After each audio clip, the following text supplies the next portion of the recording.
lam yalid wa lam yulad wa lam yakul lahu kufuwan ahad.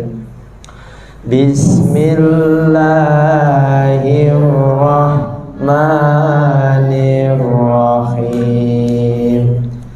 Qul a'udzu birabbil falaq min syarri ma khalaq wa min syarri ghasiqin idza waqab wa min syarri naffatsati fil 'uqad wa min syarri hasidin idza hasad.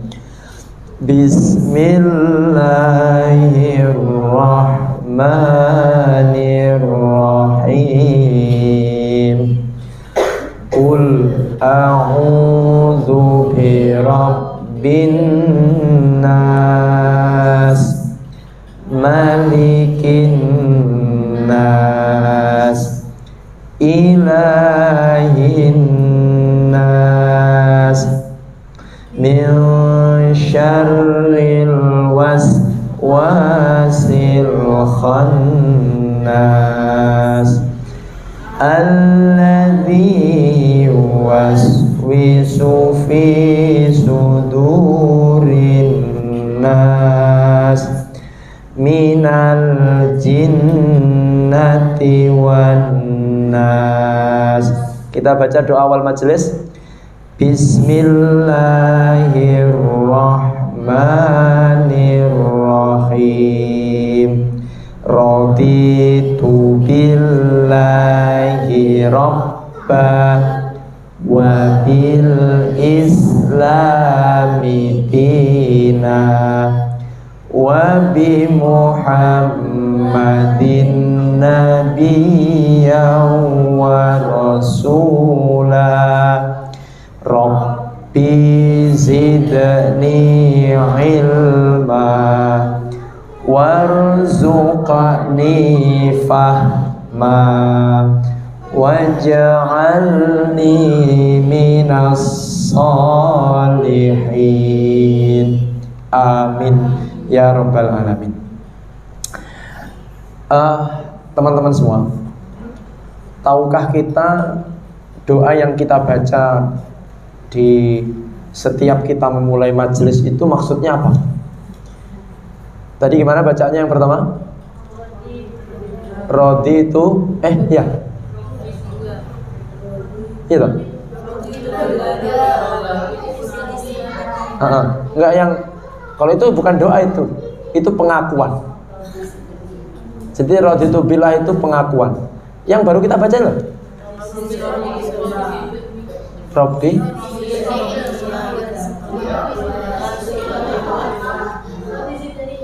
Rabbi zidni ilma. Baik, itu adalah doa yang sangat penting kita baca, terutama ketika kita ingin menuntut ilmu. Karena belum tentu yang datang ke majelis ilmu pulang mesti membawa ilmu, membawa canggih yo. Membawa ilmu belum tentu.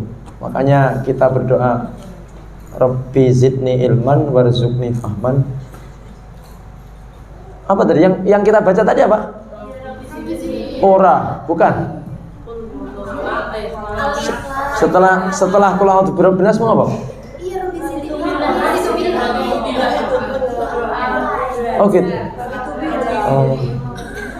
Kalau yang di TPA itu gimana biasanya? Bukan. Kalau terakhirnya kan itu Rabbi auzi'ni. Sebelumnya gimana? Yang sebelum memulai. Setelah. Itu setelah. Sebelum.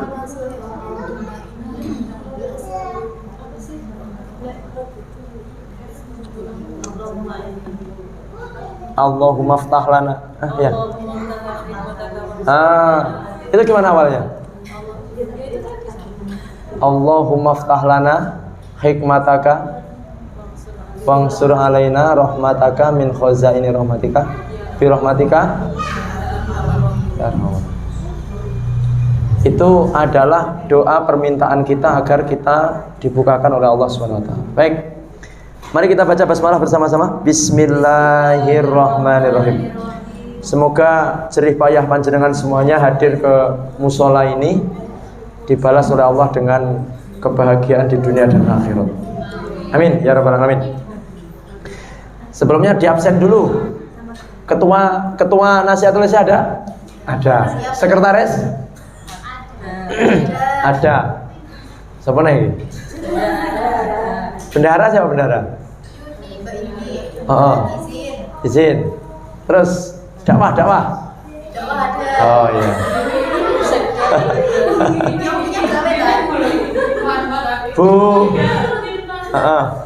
Bu Yuan apa Bu Yuan? Pendidikan. Bu Yuli? Sama. Bu Eni apa Bu Eni? Sampai apa? Baik. Mohon ya, kita ngaji.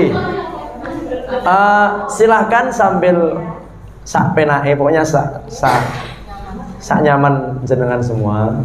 Kita ngaji, insya Allah tidak lama, cukupnya saja.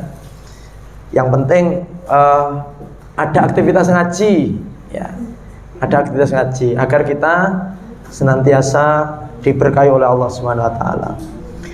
Baik, halaman 22. Halaman 22 dari kitab Adabul Mar'ah fil Islam.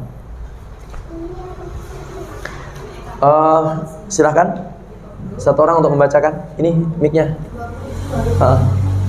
Halaman 22 nomornya ya Pak, sebentar ya. Halaman 22 nomor 7.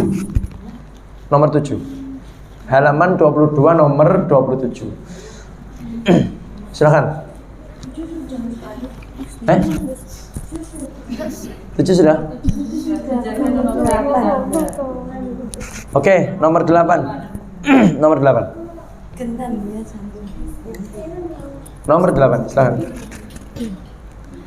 Nomor 8. Nasihat menasehati atas hal-hal dan kejadian-kejadian yang dipandang perlu dan bermanfaat sebagai tanggung jawab yang merupakan pelaksanaan kewajiban menunaikan amar ma'ruf yang nahi mungkar. Baik. Sebelum kita masuk ke nomor 8, teman-teman, saya ingin menambahkan tentang masalah menjaga kehormatan dan nama baik tetangga. Jadi wajib bagi seorang muslim itu menjaga kehormatan saudaranya. Wajib. Wajib itu kalau dilakukan berpahala, kalau ditinggalkan. Artinya kalau ada seseorang yang tidak menjaga kehormatan dan nama baik saudaranya, berarti dia telah berbuat dosa. Menjaga kehormatan.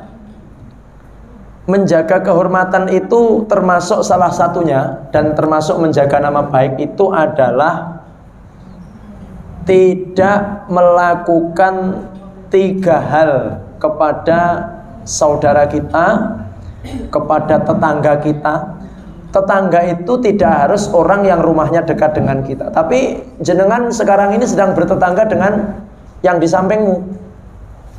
Bu Im bertetangga dengan Bu Salis, Mbak Rizka bertetangga dengan Mbak Reni, dengan yang lain-lain. Jadi tetangga itu orang yang berada di dekat kita. Dan siapapun yang berada di dekat kita, dia berhak untuk dijaga apanya? Kehormatannya dan nama baiknya. Maka coba ada 3 hal minimal yang harus kita jauhi dalam pergaulan ya, dalam pergaulan sesama muslim, sesama konco-konco nasiah ini. Jauhi 3 perkara ini. 3 perkara ini Allah terangkan di dalam Al-Quran. Di dalam Al-Quran. Di dalam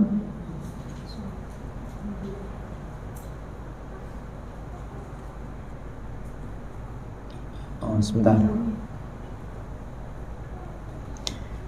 Larangannya adalah larangan satu adalah larangan suudzon. Larangan apa? Suudzon dengan tetangga, dengan saudara, dengan orang yang berada di dekatnya, tidak boleh suudzon. Satu. Yang kedua, larangan untuk tajassus.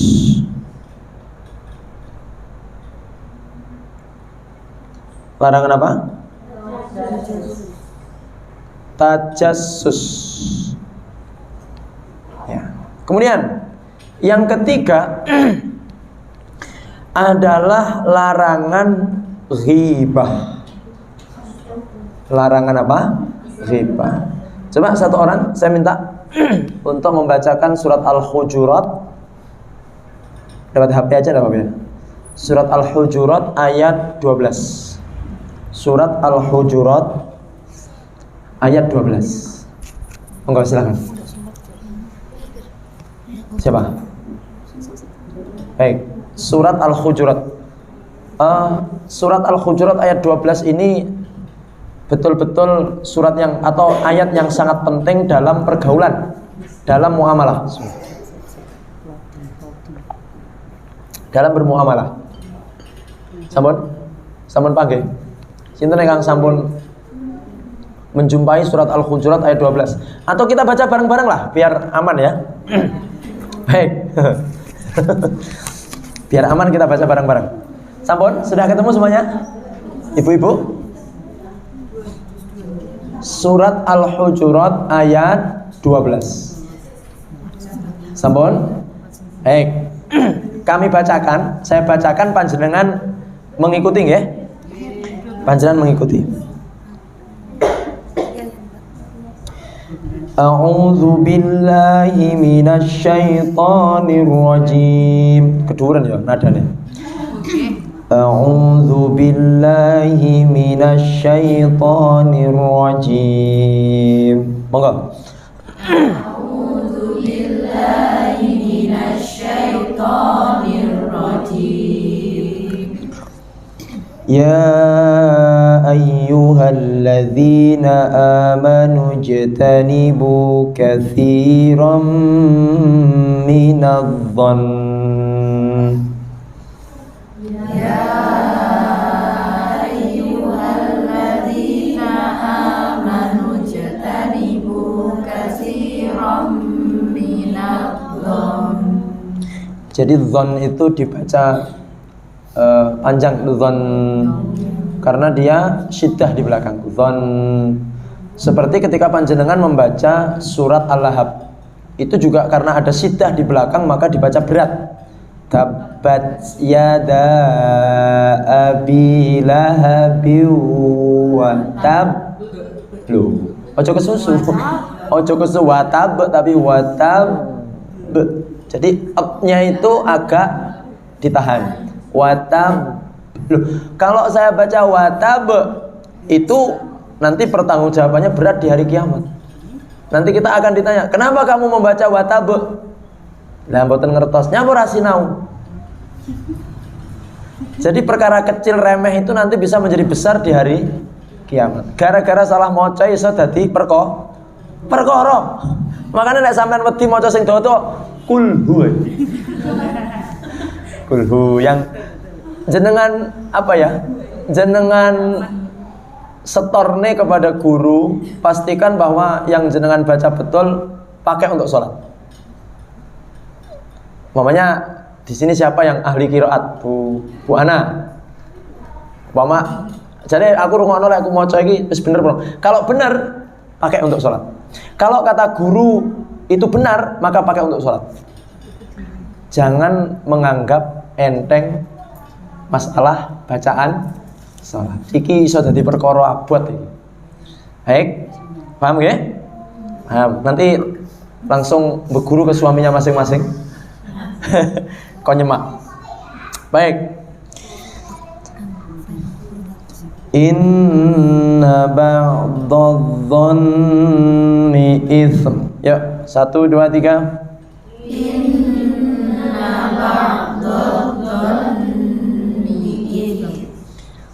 ولا تجسسوا ولا يغتب بعضكم بعضا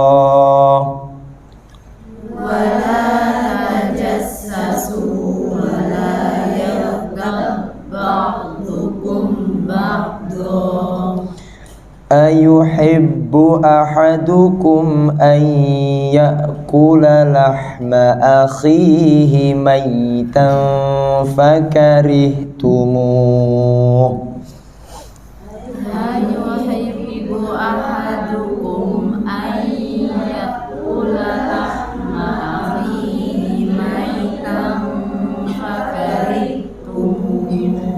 واتقوا الله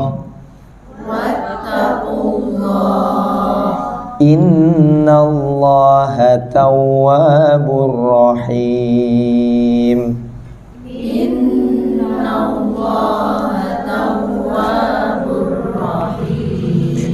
Asas dalam bergaul itu 1, jangan suudzon. Suudzon itu apa teman-teman? Sampean pokoknya nek ngene wong kemudian jenengan melihat sesuatu yang tidak baik, kemudian Anda pikirkan itu namanya suudzon. Ada temennya motornya baru, terus kemudian jenengan berpikir perasaan bojone honorer. Lah kok motornya ngreyen paling kredit. Itu kalau awake dhewe batin enek koncone dhewe kredit ini termasuk suudzon apa enggak, teman-teman? Padahal cash loh. Dingai moro tuwa. Masya Allah. Ngaji begini ya, kok melihat, saya kok malah glowing ngono ya. Wingi perasaan pertemuan terakhir biasa-biasa aja. Saya kok glowing yo. Ngono ki langsung suudzon. Suudzon itu berpikir negatif. Kalau dalam sebuah pertemanan, dalam pergaulan apapun itu, kok sudah ada suudzon, sudah komunitas itu tidak akan tahan lama.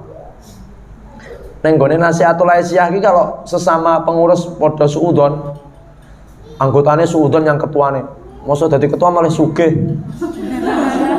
Korupsi iki. Ha ngono ki yo. Padahal mek dibatin lho, Bu. Mek dibatin. Masa dadi ketua seoleh setahun guys. Ngono ki suudzon. Sudah. Ketika kita mau berprasangka buruk, lawan itu. Dilawan, dibalik. Dibalik menjadi prasangka baik. Wis to, sampean ndelok apa kok pikiranmu negatif, balik menjadi positif. Dibalik menjadi apa? Positif. Selalu berprasangka baik. Meskipun yang Anda lihat itu tidak poso-poso, Bu.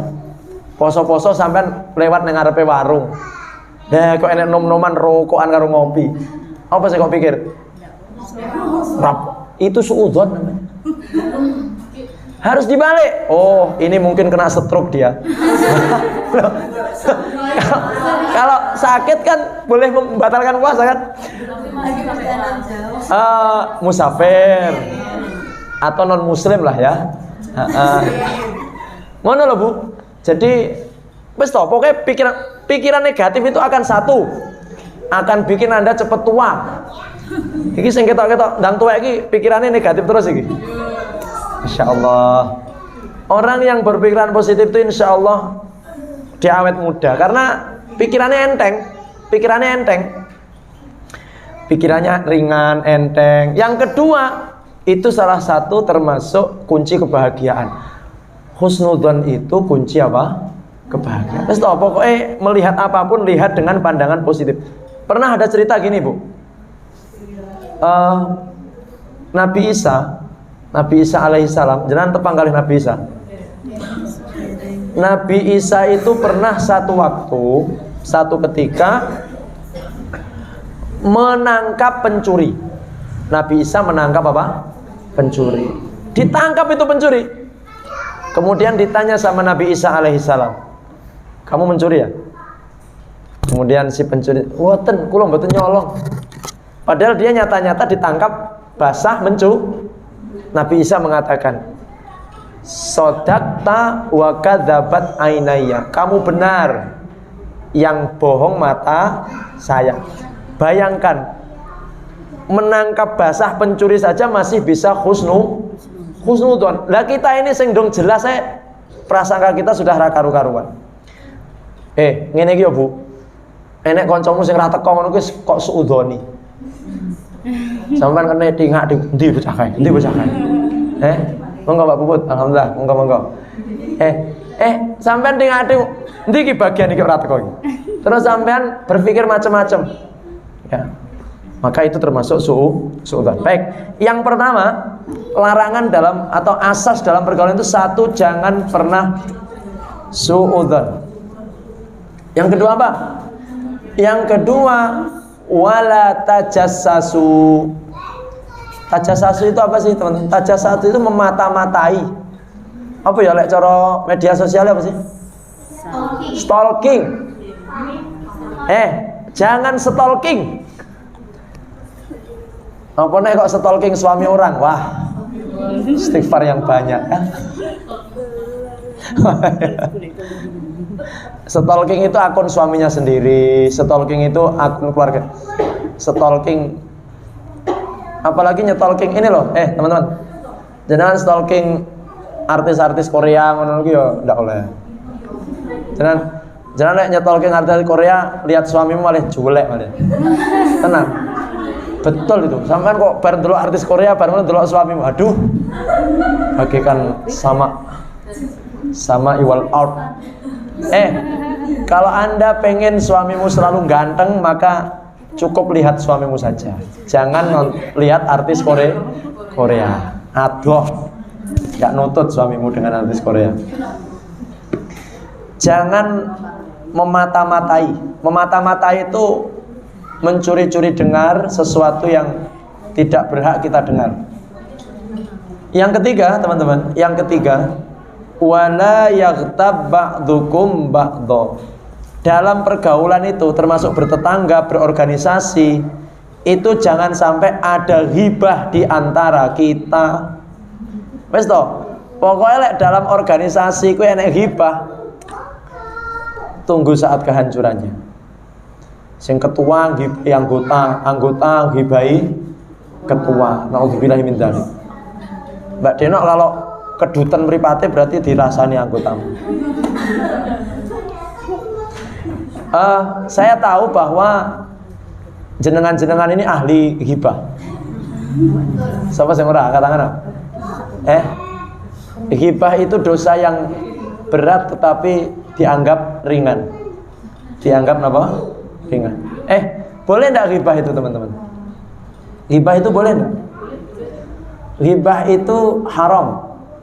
Tetapi di dalam beberapa perkara tertentu kita diberi keringanan untuk ghibah. Jadi tidak selalu ghibah itu diharamkan, tetapi dalam kondisi-kondisi tertentu itu diperbolehkan. Artinya ini memang pengecualian, keadaan-keadaan berikut ini pengecualian di mana seseorang boleh menceritakan orang lain. Ghibah itu apa sih? Ghibah itu adalah dzikruka akhaka fima yakrah. Menyebut sesuatu yang tidak disukai oleh temanmu, oleh saudaramu, oleh tetanggamu. Pokoknya dek krungu terus ndak seneng, itu namanya apa? Ghibah.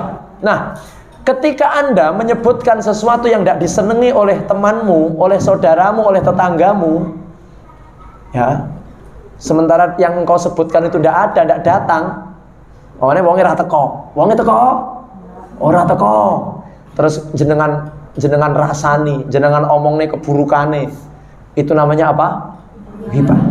Ghibah. Nah, ghibah ini menjadi boleh dalam tanda kutip di beberapa hal tertentu. Tidak selamanya membicarakan orang itu terlarang, tetapi dalam beberapa hal tertentu boleh. Satu contoh umpamanya, yang pertama, orang yang dizalimi orang yang didolimi, orang yang disakiti, kemudian dia datang kepada penguasa atau dia datang kepada ketua pimpinan untuk curhat. Dia mencurhatkan bahwa dia didolimi oleh tetangganya, dia didolimi oleh temannya, barangnya dibawa lari kabur oleh temannya, utangnya ra dibayar-bayar. Sapa sing utang? Rahasia. Lah wong curhat kok rahasia? Sapa sampean sing utangi sampean sing ra gelem nyaruhi? Rahasia. Kenapa? Saya takut ghibah. Itu bukan ghibah. Jadi ketika Anda didolimi orang, mengadu kepada orang yang mungkin bisa menolong urusan jenengan dengan menyebut nama dan keburukan yang dia lakukan, itu bukan ghibah. Boleh? Boleh. Contoh, ada orang yang menunda-nunda pembayaran hutang. Teman-teman hati-hati dengan hutang ya. Bagi yang belum punya hutang, wis rasa hutang ritek. Sing wis duwe hutang dan sauren. Kenapa? Karena hutang itu gini. Dalam agama Islam, orang yang berhutang, ya, orang yang berhutang kemudian dia menunda-nunda pembayaran hutang itu perbuatan zalim. Perbuatan apa? Zalim ki padha karo bangsane inna syirka la zulmun azim. Syirik itu perbuatan, bayangkan, menunda-nunda bayar hutang padha karo syirik loh. Kalau kita ukur dalam standar zalim, syirik kuwi zalim, menunda-nunda bayar hutang juga zalim. Sudah mampu membayar hutang tapi dia menunda-nunda tidak mau bayar hutang, itu perbuatan zalim. Dan kemudian begini, orang yang menunda-nunda bayar hutang itu, maka orang-orang seperti itu kata Rasulullah SAW, maka halal, dia telah menghalalkan kehormatan saudaranya. Orang yang menunda-nunda bayar hutang itu, dia telah menghalalkan kehormatan saudaranya. Artinya apa? Bagi orang yang menghalalkan kehormatan saudaranya, maka dia juga dihalalkan kehormatannya. Jadi lek sampean cerita nyanggone wong bahwa si A ini utang tapi ra nyaur-nyaur, itu boleh sampean sampaikan kepada orang tertentu yang mungkin dia bisa membantu Anda untuk nagehne. Aku kan nageh dhewe iki sungkan, izin sapa sing utang masalah ketua NA. Umpama dadi aku ki opo lho, aku ki mek anggota biasa, izin. Akhirnya njaluk tolong nyanggone Aisyah. Bu, tolong Bu, sapa lho sing utang? Kalau Mbak Dino lho Bu. Nek jenengan sing nagihne kan insyaallah. Iki contoh Mbak Dino. Loh, ketika menyebutkan bahwa Mbak Dino utang, itu bukan hibah. Wis utang 5 tahun ra disaur-saur. Itu bukan hibah, tapi itu adalah cara untuk menyelesaikan masalah. Itu yang pertama. Ketika Anda dianiaya, kemudian Anda meminta tolong kepada seseorang, maka kemudian itu termasuk bukan hibah. Yang kedua, hibah yang diperbolehkan. Ngrasani tonggo ki dosa, ngrasani kanca ki dosa. Tapi yang kedua, mustafti. Apa teman-teman? Mustafti. Mustafti itu apa sih? Mustafti itu orang yang meminta fatwa. Orang yang meminta apa? Fatwa. Kepada siapa? Kepada mufti, kepada pemberi fatwa. Jenengan datang kepada ustadz, namanya Ustadz Anan. Assalamualaikum, waalaikumsalam Ustadz, ada waktu longgar? Tidak ada. Ya oke, besok pagi sebelum jam 6 silahkan ke rumah. Datanglah si ibu ini, si fulanah ini ke rumah. Ustadz, maksud kedatangan saya ingin meminta fatwa Ustadz. Tuh, fatwa apa? Begini Ustadz, suami saya itu ganteng tapi pelitnya luar biasa Ustadz. Jadi si pelapor, si ibu-ibu yang datang kepada Pak Ustadz ini tadi punya suami tapi ganteng. Suaminya ganteng, gede dhuwur tapi melecingi ra karu-karuan. Cerita dia, wah, tengkulo niki Pak Ustadz. Sapa kuwi? Rahasia Ustadz. Loh, ini suami saya Ustadz, itu suami saya. Piye suamimu piye? Wah, pokoknya renek api blas Ustadz. Pelitnya luar biasa. Terus apa yang harus saya lakukan terhadap suami yang pelit itu? Dulu pada zaman Nabi datang Sayyidah Hindun. Hindun ini seorang sahabiah yang datang kepada Rasulullah Shallallahu Alaihi Wasallam mengadukan tentang suaminya, namanya Abu Sofyan. Siapa namanya? Abu Sofyan punya istri namanya Hindun, punya suami namanya Anaknya Abu Sofyan siapa? Anaknya Abu Sofyan, Sofyan. Makanya bapaknya namanya Abu. Baik, apa yang dikatakan oleh Hindun, Bu Hindun ini? Bu Hindun ini datang kepada Rasulullah. Rasul, suamiku yang bernama Abu Sofyan itu, jangan pelit. Dia tidak memberikan kebutuhanku, tidak memberikan kebutuhan anakku. Saya minta apa-apa tidak dikasih. Anaknya yo arep njaluk apa-apa ora dingei, tapi dhek senengane ngopi Rasulullah. Iki ukaraku dhewe iki. Pelit, pokoknya pelit. Terus apa kata Hindun? Terus bagaimana Rasulullah? Bolehkah aku mengambil uang tanpa sepengetahuan suamiku yang pelitnya kayak setanku? Netrem lecing aku. Saking jengkel lagi cafi.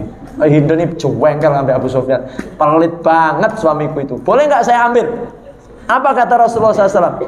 Khudhi ma yakfiki. Wes, karena suamimu pelit, maka ambillah yang cukup untukmu dan anakmu dengan cara yang baik. Ra apa-apa. Jimu endong pete. Bar ngono dudutan isine. Ambil silahkan secukupnya. Yang itu cukup untuk kebutuhanmu dan kebutuhan anak-anakmu. Taren apa mboten? Ora sah taren, sampeyan nek taren ora bakal diijini, kan plecing bojomu. Berarti boleh Rasul. Boleh, silahkan. Ambil. Jadi ora sah bagi yang suaminya pelit. Ada yang suaminya pelit? Bu Im suaminya pelit? Oh, suami ini rantai dompet atau suami ini? Arab jemuk dompet, sempor enek dompet. Pelit nggak suamimu? Betul. Jaluk apa-apa turuti ya. Lagi jaluk paciru. Yo ngecek dong. Ngene lho Bu. Rengana ya Bu. Ukuran suami pelit itu ketika dia bisa memberi dia ndak ngasih, itu pelit jenenge. Dia mampu memberi, tapi dia ndak memberi. Tapi saiki ngene, ojo kabeh dipukul, "Peh suamiku ra iso ngae terus pelit." Mas, gekno omah sing gedhi, Mas. Ora. Pelit kamu, Mas. Itu bukan pelit. Memang daerah duwe ngono lho, Bu. Peh. Suamimu lek mbok ngonokne, mati dadak suamimu. Sik, ngrungokne aten sik.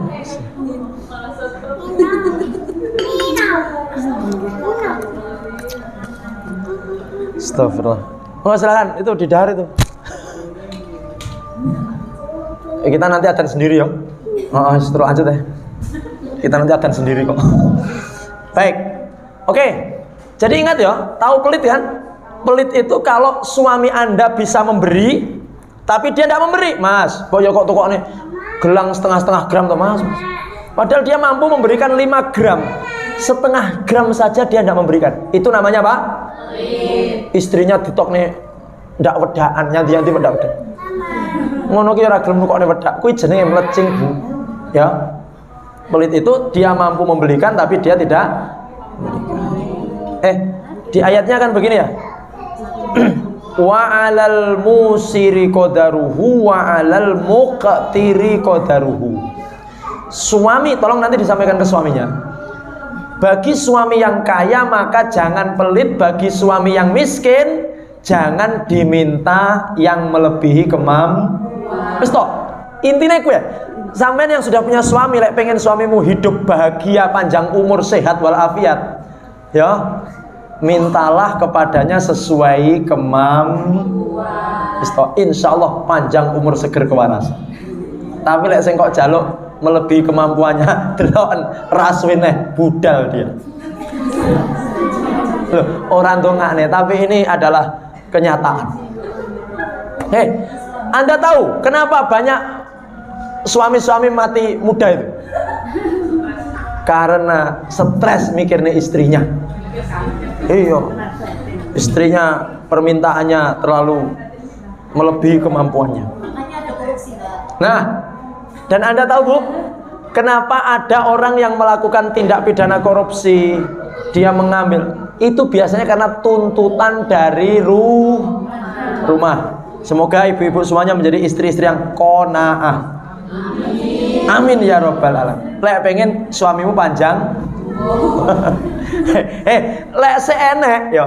Lek seenek iki biasanya dianggap kaya ora tek bejaji ngene. Urip-uripan. Tapi kalau sudah tidak ada baru terasa. Kalau sudah tidak ada bahwa kehadirannya sungguh coba ya, ditinggali mangsa hasil mumet pisan. Baik. Oke, kita lanjut. Mustafti minta fatwa. Contoh, ada dari jenengan datang kepada ustadz untuk curhat. Suami saya itu kasar ustadz. Piye? Suka ngeplak, suka mukul ustadz saya sampai ini bengep kabeh, pipiku bengep. Ternyata karena memang lemu dia. Sampai bengep kabeh iki. Banyak ini bekas-bekasnya. Oke, diterangkan kepada ustadznya bahwa dia begini. Kuwi kan ngrasani suami toh. Tapi itu bukan rasa-rasa, Bu. Itu adalah istifta, minta fatwa. Ustadz, konon Mr. X ini, kok Mr. X-nya kok suaminya aja kok Mr. X. Ceritakan sesungguhnya, enggak usah Mr. X. Yang ketiga. Nah, ini banter tenan iki. Baik, yang ketiga ibu-ibu adalah hibah dalam rangka menghilangkan kemungkaran. Hibah dalam menghilangkan apa? Kemungkaran. Jadi mungkin kita kemarin waktu pilpres itu sering hibah ya. Sering rasani Pak Prabowo lah, Pak Ganjar lah, Pak Anies lah. Ya, semoga apa yang kita lakukan itu bukan hibah tetapi adalah bagian dari menghilangkan kemungkaran. Baik. Amin ya. Oke, jadi nomor 7 ya. Kita masih ke nomor 7 dulu. Menjaga kehormatan dan nama baik tetangga itu hukumnya wajib. Jangan sampai seseorang itu ya merusak kehormatan dan merusak nama baik tetangga. Masih ingat nggih? Tetangga yang baik kemana? Tetangga yang bagaimana? Ayo, sing seeling tak hadiah Pak Pau iki. Ayo, siapa? Siapa tetangga yang baik itu? Ayo, Bu Ketua. Tetangga yang baik adalah kuwi mang sing dak ingi lho. Siapa yang masih ingat? Tetangga yang baik adalah gimana, Bu?